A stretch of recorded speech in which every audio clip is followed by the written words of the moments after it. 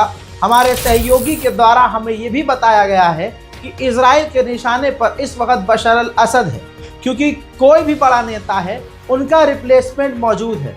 Nasrallah का replacement मौजूद है, अल्लाह ना करे दूसरे और जो बड़े बड़े नेता हैं उनका भी रिप्लेसमेंट मौजूद है, लेकिन वाहिद सीरिया के राष्ट्रपति बशर अल असद ऐसे हैं जिनका कोई रिप्लेसमेंट मौजूद नहीं है, जो कि पूरी तरह से ईरान का सामने आकर सपोर्ट करते हैं। तो बशर अल असद की भी जान को खतरा है। और आपको बता दूं कि इजराइल ने ही अपने हमलों में बशर अल असद के छोटे सगे भाई को पिछले हफ्ते ही कत्ल किया है। उधर सीरिया के अंदर जो इजराइल के हमलों में सरकारी ऑफिशियल जो एंकर मारी गई, ये उनके आखिरी रिचुअल्स की तस्वीरें हैं।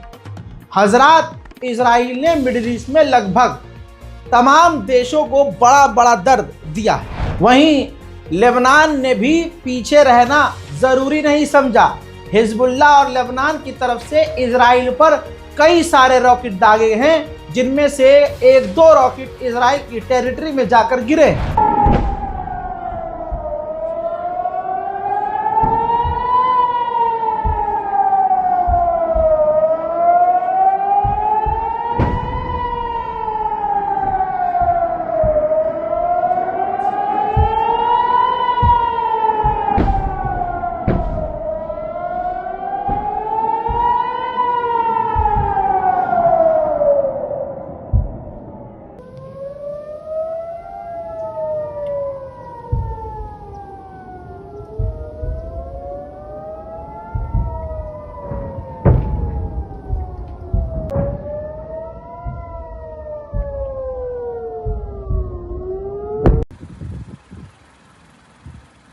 वहीं इजरायली ऑफिशियल्स का कहना यह है, जिन्होंने ये क्लियर किया है, अपडेट दिया है कि हमने हिजबुल्लाह के एक और टेररिस्ट कमांडर को कत्ल कर दिया है।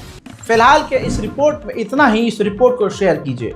हमारे चैनल रज़ाग्राफी अनस्क्रिप्टेड, जिस पर यह वीडियो आप देख रहे हैं, जल्दी से कीजिए सब्सक्राइब, ताकि मिडल ईस्ट की कम से कम खबर आपसे मिस ना हो। मैं हूं रजा और आप देख रहे थे रज़ाग्राफी अनस्क्रिप्टेड। जय हिंद।